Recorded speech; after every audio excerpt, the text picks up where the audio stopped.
Janelle's visits to my hospital room grew shorter and shorter. I just smile and tell my friend she was busy. When she was splashed across the tabloids with some young guy, I gritted my teeth through the pain and faced the cameras, explaining it was strictly professional. 10 years together. I trusted her like I trusted myself.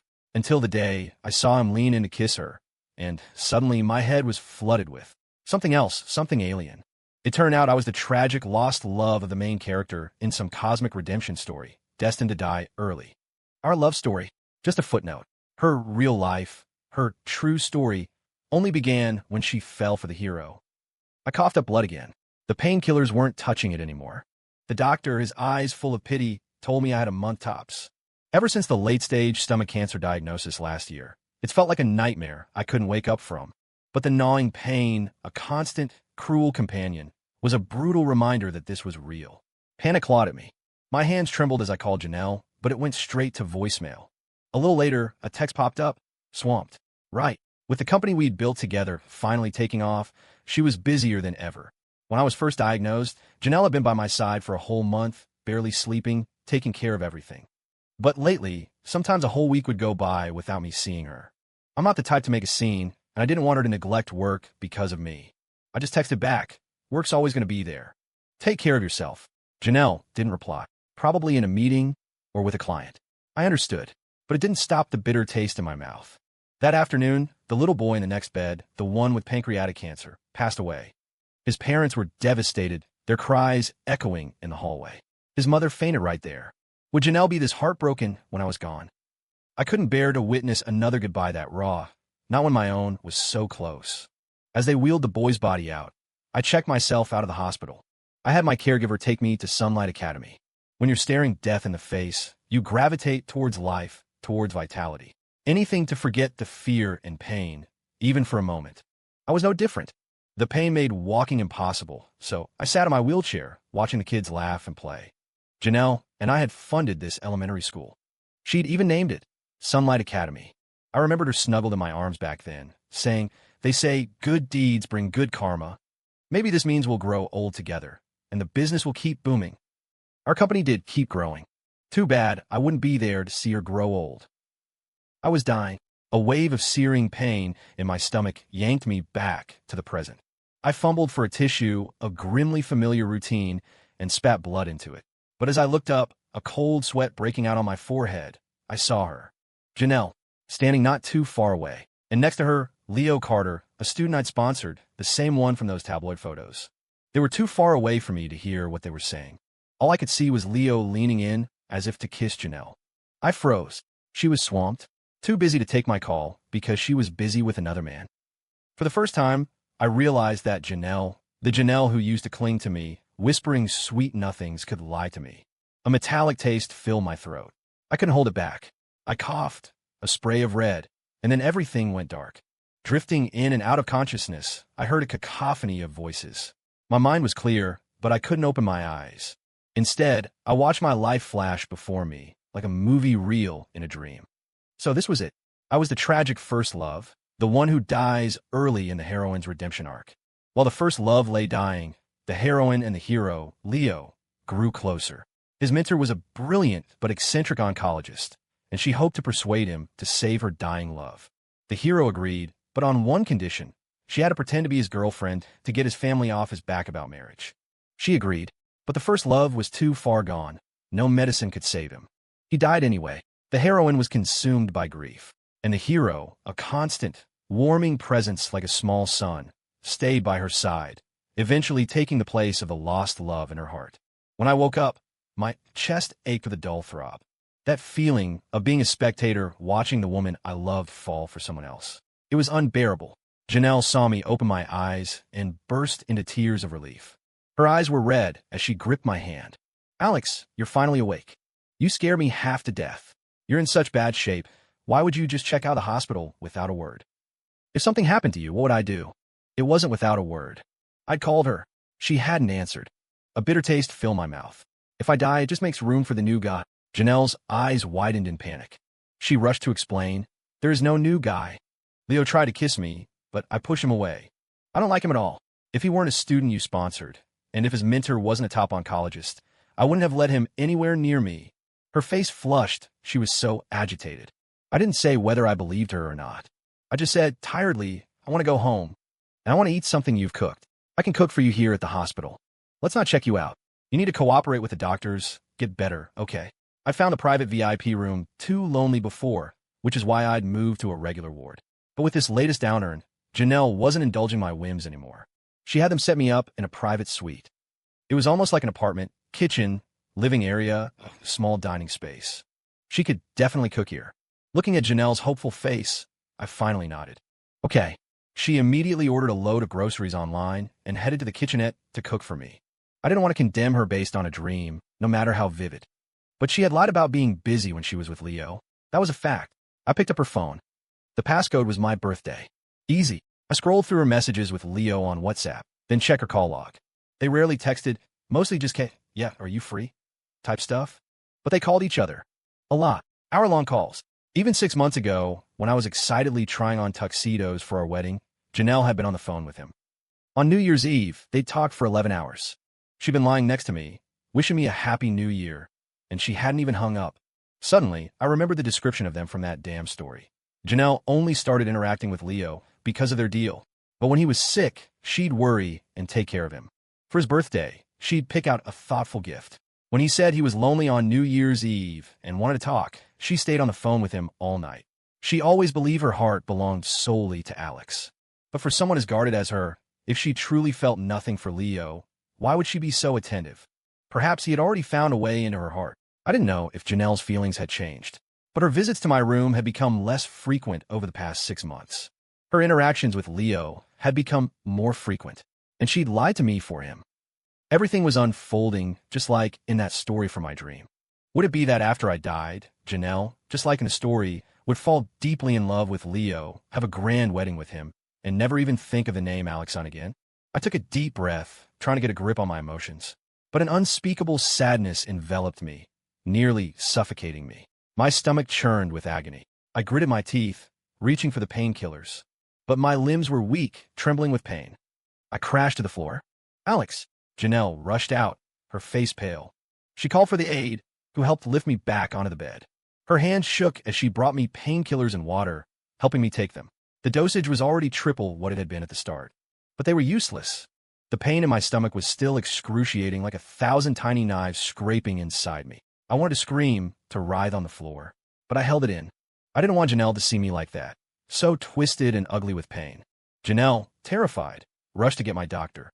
But when he arrived, he could only sigh. I had late-stage stomach cancer. Nobody could cure it.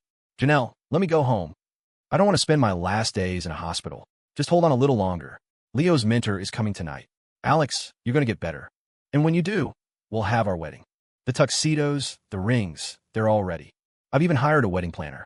We're just waiting for you to get well. Janelle tried to force a smile, but it looked more painful than tears. Leo's mentor arrived that evening. She was notoriously eccentric, but a titan in the field of oncology. She reviewed my charts, her brow furrowed. His condition is very poor now. I can only try my best. Leo, since he's your sponsor, why didn't you tell me sooner? 3 months earlier, he might have had a chance. Professor, I told you 6 months ago, but you were busy with a critical experiment and just told me to wait. Leo explained frantically to his professor, but his eyes kept darting towards Janelle as if afraid she'd misunderstand. Just like in the story, he was already deeply in love with her. His mentor didn't say more, just started me on the latest chemotherapy drug. The side effects were brutal. The pain almost made me pass out. Each subsequent treatment was agony, and my body showed no signs of improvement. It hurt so much. Did I have to endure this for another month? I couldn't take the pain anymore. I told Janelle it's too much. I don't want to do this anymore. For me, just try a little longer, okay? Maybe in a little while, you'll start to get better. Alex, don't leave me. I can't live without you. I wanted to say that no one is truly indispensable. Her pain now, however intense, would be temporary. Time would heal her wounds. She would fall in love with Leo and eventually forget my name. But I couldn't bring myself to say it. Even knowing it was a lost cause like her, I clung to a sliver of hope, a foolish belief that a miracle might happen. So even when the illness flared, when the treatments tortured me, I gritted my teeth and endured. But my body continued to fail. Towards the end, I spent most of each day in a stupor, unable to keep even water down, surviving on oxygen and 4 drips. Janelle stayed by my side day and night, never daring to leave for a moment. I didn't want to just lie in bed. Sometimes I'd have her help me sit up, and I'd hold her, cherishing these last moments together. She always tried to act like everything was normal, but many times I saw her eyes, swollen and red, as if she'd been crying. After I coughed up blood all over Janelle again, this time she didn't go change. She just held me tighter. After a long silence, her voice hoarse, she asked, "Alex, is there anything you wish for? I want to be your husband, even if just for a day. We've been together for 10 years. I dreamed of our wedding for so long. But in that damn story, I died before I could marry her. She, however, had a grand wedding with Leo. I couldn't accept that. Okay." Janelle removed the monitors and tubes connected to me, and the aide helped me into the wheelchair. She wheeled me out of the hospital. Wow, look at all these people. Oh, right, school's out, isn't it? Remember that amazing deli near our old elementary school? I haven't had their stuff in ages. I'm craving it. Look at that young couple, dropping hands the second they see their parents. Janelle, doesn't that girl's guilty look remind you of someone? I teased. That kid is adorable. If we had children, they'd be just as cute, don't you think? I held her hand, chattering away, trying to keep my spirits up, trying to stay lucid. I put on the suit I'd carefully chosen. Janelle wheeled me to the church. The pastor was already there, and our closest friends were seated in the pews. Our friends' eyes were red and swollen. Some couldn't hold back their tears. I managed a weak smile. Hey, it's a happy occasion. Can you guys at least try to look happy? With those long faces, anyone would think I owe you money. But they weren't convincing actors. Their smiles were stiffer and more pain than the last. Leo was there too, sitting in the pews, his gaze fixed on the altar. His eyes were slightly red. Was he heartbroken that the woman he loved was marrying me? Or genuinely sad that the man who'd sponsored him was terminally ill? The ceremony was about to begin. I asked Janelle to help me stand. Her face was etched with worry. You can stay in the wheelchair, Alex. I smiled. I'll be fine for a little while. It was our wedding, after all. I wanted to honor it. I fought back the searing pain inside me and stood beside Janelle, smiling. The pastor spoke for a long time. The pain made my consciousness waver. I could hear his words, but my brain couldn't process them. Only when he asked, "Alex, son, do you take Janelle Hayes to be your wife?" did my mind snap back into focus. I do. Of course I do. I'd waited so many years to marry Janelle. I opened my mouth, but a gush of blood surged up, choking my throat, silencing me. Why? Why now, of all times? Thump. I collapsed to the ground. The blood I coughed up staining Janelle's white wedding dress crimson. I died at my own wedding to Janelle.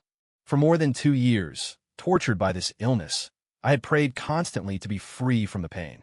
But now that I was free, I regretted it. At least when I was sick, I could still tell Janelle not to cry.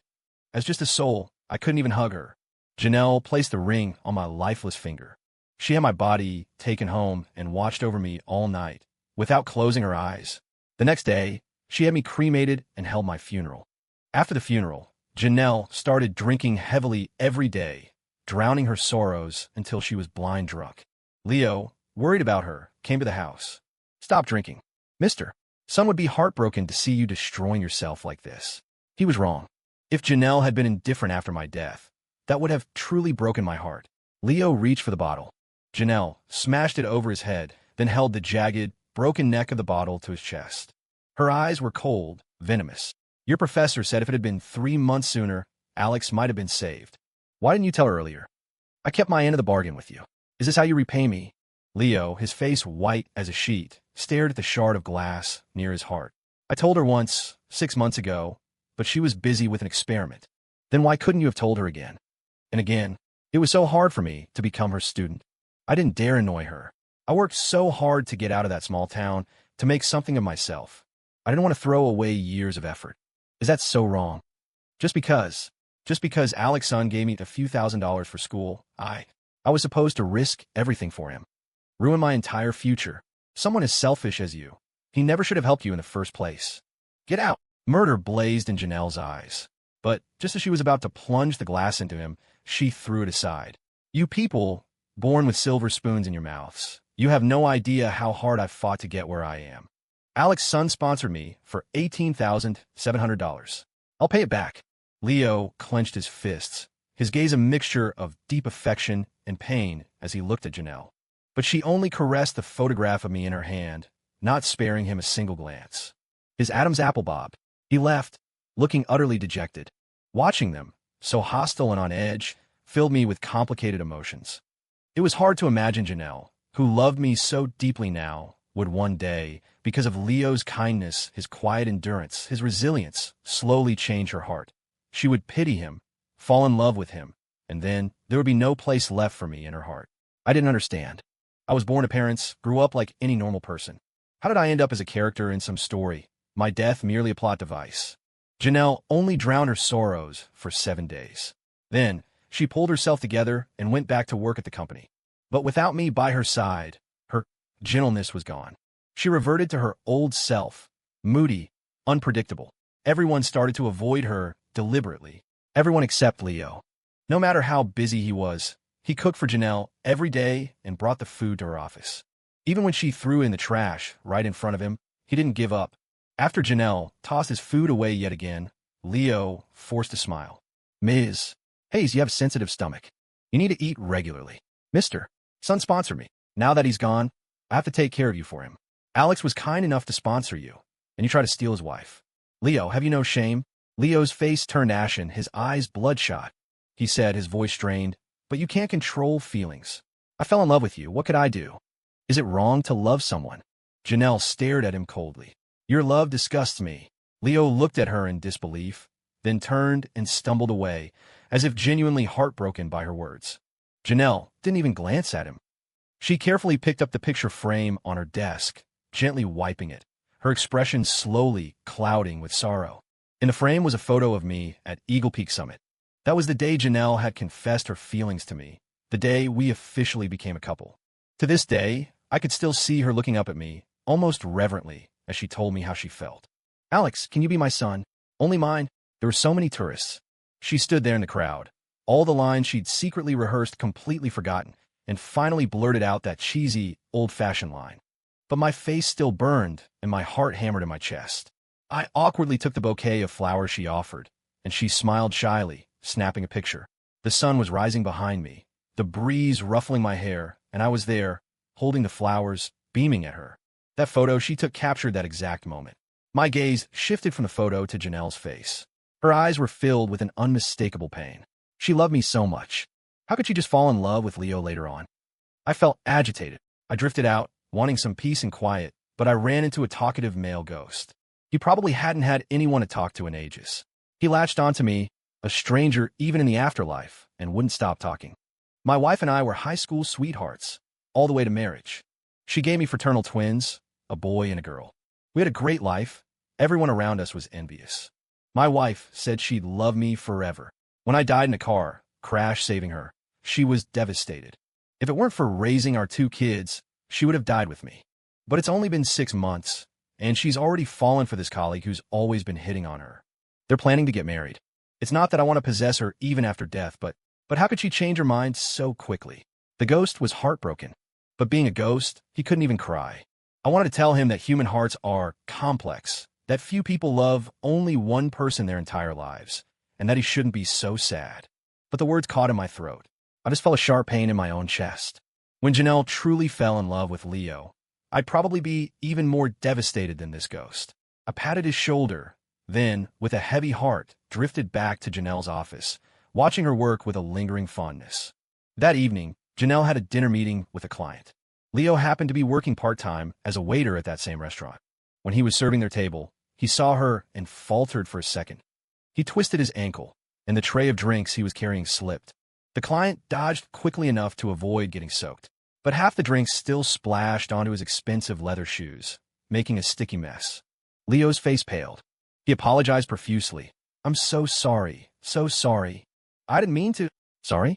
If sorry, cut it. What we need cops for? I moved as fast as I could, and you still managed to spill on me. Clumsy oaf. What are you doing working as a waiter? Do you have any idea how much these shoes cost? The client was red-faced with anger. Leo kept apologizing, but the client wasn't having any of it. Not knowing what else to do, he looked pleadingly at Janelle. Ms. Hayes. The client frowned. Ms. Hayes, you know him? Well, then forget it. Just some desperate guy who's shamelessly chasing me. A broke wannabe trying to marry into money. Hardly know him. Her harsh, cutting words left Leo stunned. The light in his eyes dimmed, replaced by pain and despair. The manager hurried over, berated Leo harshly, and made him kneel on the floor to clean the client's shoes. After the dinner, Leo cornered Janelle in the hallway. He took out over $18,000 and held it out to her. "This is the money, mister.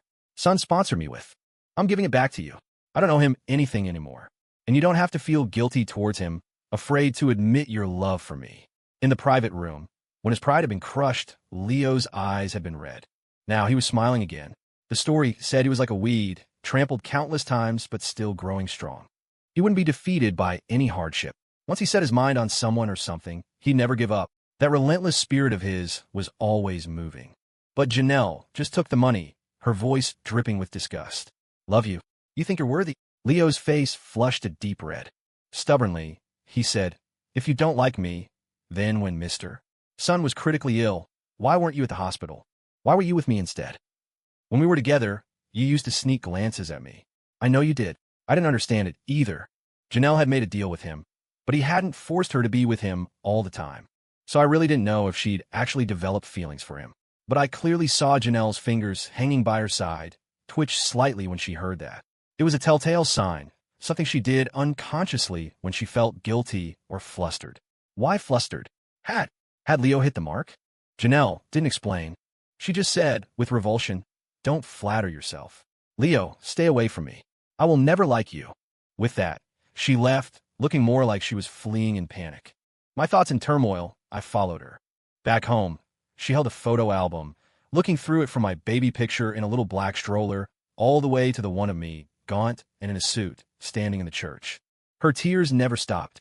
When Janelle was a child, her abusive father had beaten her until her ribs broke. Later, as a young woman, loan sharks almost forced her into prostitution. Through all that, she'd never shed a single tear. But ever since I got sick, her tears hadn't stopped. She always tried to hide her crying from me, but her eyes were constantly swollen. Janelle clutched my photo album, her tears soaking her clothes. "Alex, in those last 6 months before you died, I didn't visit you much. Do you hate me?" I didn't hate her. I just felt sad. When I was alone in that private room, I felt so lonely. I couldn't stop thinking about her. Later, I asked her to move me to a regular ward. More people, more bustle. But when the other patients' friends and family came to visit, all that cheerful noise just made me feel even more alone. I kept wondering why Janelle didn't come to see me. Couldn't work wait just a little. When another patient died and was wheeled away, panic would grip me. If she kept staying away, would she miss my last moments? Janelle hugged my photo album, drank a ton of alcohol, and finally collapsed on the floor, dead drunk. The next day, when she went to the office, she was once again the imperious Ms. Hayes. Leo didn't bring her food this time. He was a month away from graduation, but he gave up his major and submitted his resume to Janelle's company. Just like a main character, he was incredibly smart. He devoured books on financial management and law, subjects that took others 3 or 4 years to master, in just 6 months. He beat out a crowd of impressive candidates and became Janelle's new assistant. Janelle's face was grim.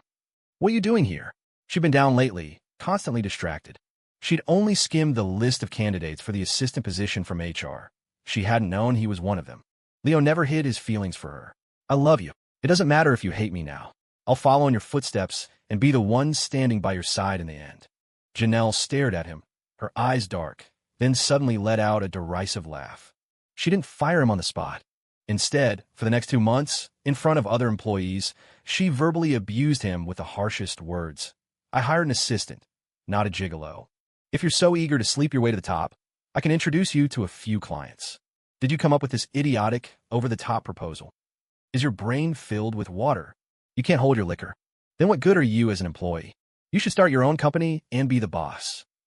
Janelle threw Leo's proposals in the trash, always made him drink for her at business dinners, and when he was bullied in the office, she pretended not to see. Honestly, it didn't make me happy to see this. Janelle had always been emotionally reserved. Before, no one but me could stir her emotions. But now, she was deliberately targeting Leo. In a way, that was special too. After more than 2 months of being singled out by her, Leo finally found it hard to maintain his composure. After another night of taking drinks for Janelle that left him with stomach pains, he rushed to her, pouring out his grievances. "Do you know what today is? It's my 25th birthday. I wasn't supposed to work. I could have been celebrating with family and friends. But you called me in for overtime, and I came without hesitation. Even if you hate me, I can't give up on loving you. Just looking at you makes my heart sore. If you smile at me, it feels like I won a great victory. Janelle, does my love disgust you that much? Enough to make you single me out like this? Janelle looked down at him, her voice still cold. Yes. If I could, I'd wish you would disappear from the face of the earth forever. Tears streamed down Leo's face. Janelle, your heart is so cruel. He stood up and stumbled away. Janelle didn't go after him, but she sat in her chair, downing glass after glass of alcohol. It was clear her mind was in turmoil. Leo had, after all, managed to get to her. I didn't want to dwell on what it meant, but Janelle's actions wouldn't let me deceive myself.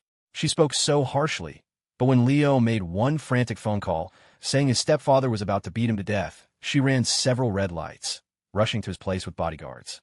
Janelle shielded Leo behind her, ordering the bodyguards to grab the overweight older man, looking like she wanted to beat him to death herself. The worry in her eyes was real. Her anger was real, too.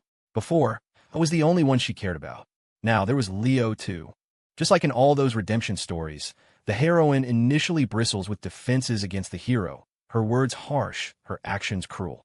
But eventually, she would be moved by the hero's love and fall hopelessly for him. I thought I had prepared myself for Janelle falling in love with someone else. Yet in this moment, my heart still ached with sharp pangs.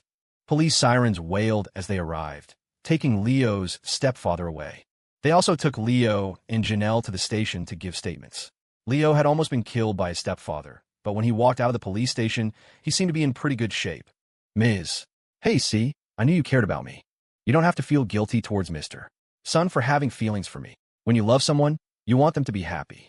If he knew I was taking over looking after you, he could rest in peace. Janelle had seemed distracted ever since they arrived at the station. This time, she didn't say anything harsh. She just said quietly, "You win, Leo." A bright light flashed in Leo's eyes. He asked, surprised and thrilled, "You're willing to accept my pursuit, to be my girlfriend?" According to the story, yes, this was how it was supposed to go. But Janelle should have been guilty, conflicted, perhaps even happy. Not like this, her expression desolate, like a tragic figure forever unable to defy fate. Janelle didn't answer him. She got in her car and drove home. She took a shower, put on makeup, changed her clothes, meticulously getting ready. A bitter feeling churned inside me. I thought she was getting ready to go on a date with Leo.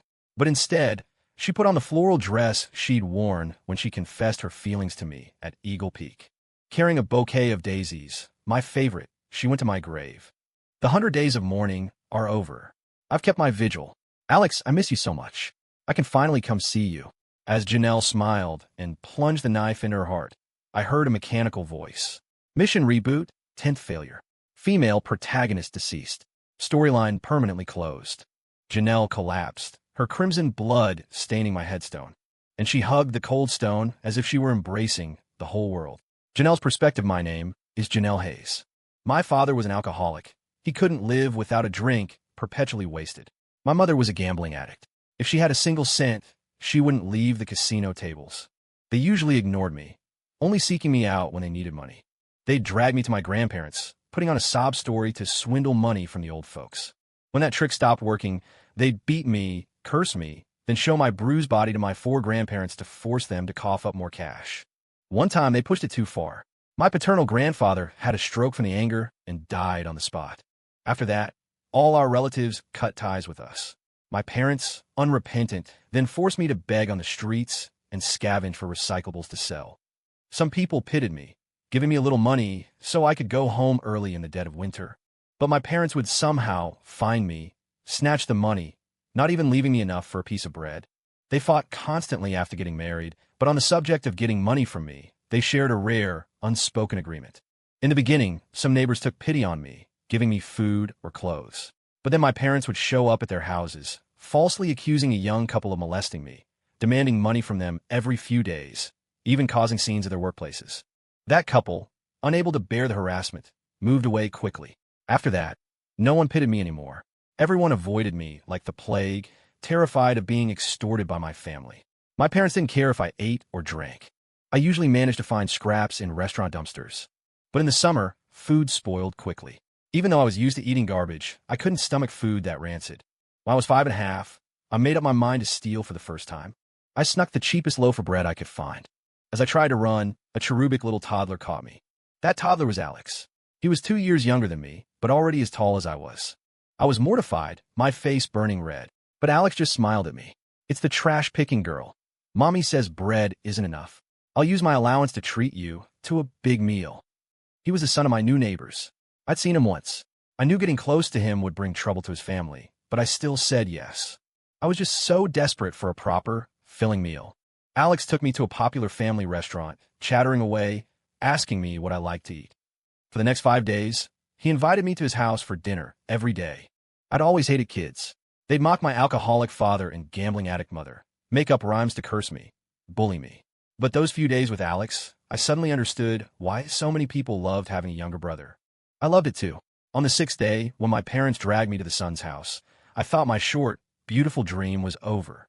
I didn't dare look at Alex or his parents, afraid of seeing disappointment in their eyes, just like all the others who had tried to be kind to me. But Mrs. Son stepped forward. She said she was a police officer, and Mr. Son was a top lawyer. She asked my parents if they intended to continue their extortion. My parents, terrified of being arrested, scurried away immediately. Alex grinned, grabbed my hand, and chirped in his little kid voice, "Protect big sister, mission accomplished." After that, I was nominally still a haze, but I lived with the Sons. They provided my food, clothes, everything. Even though I was 2 years older than Alex, his parents always told him to look after me. He'd puff out his little chest and promise to protect me. He was small, but surprisingly strong. If anyone dared say a bad word about me, he'd charge at them like a little bull calf, head down, and send them flying. The kids who used to bully me eventually started yelling, "Here comes the little bull," and running away the moment they saw him. He showed me again what it felt like to be protected. When I was 8, my father, drunk, fell into the water and drowned. When I was 14, the police raided one of my mother's gambling dens. Trying to escape, she fell from a building and died. Alex's parents wanted to adopt me. I refused. I couldn't tell them I'd fallen in love with Alex. Every time I finished writing in my diary, I'd hide it in the most secret place, terrified Mr. and Mrs. Some would find it. I threw away all the love letters other girls at school wrote to him. I loved being near him, watching over him. I desperately wanted to tell him how much I loved him, but I was afraid of rejection, afraid his parents would say I wasn't good enough, afraid that if he said yes, my family background would make him a laughingstock. Even though many boys pursued me and complimented me, in front of the person you love, you always feel inadequate. So I studied like crazy. Mr. and Mrs. Son said that getting into a good college would bring me closer to my dreams. I wanted to get into a great university, find a good job, and then marry Alex. We'd take care of his parents and raise children together. When my SAT scores came out, and I learned I was the state's top scholarship winner, I finally felt confident enough to confess my feelings. The moment Alex said yes to me at Eagle Peak Summit was the happiest moment of my entire life. But I never imagined that happiness would be so short-lived. Alex and I had just watched the sunrise when the police called. Mr. and Mrs. Son had died in a car accident. It was also then that I was bound by the system.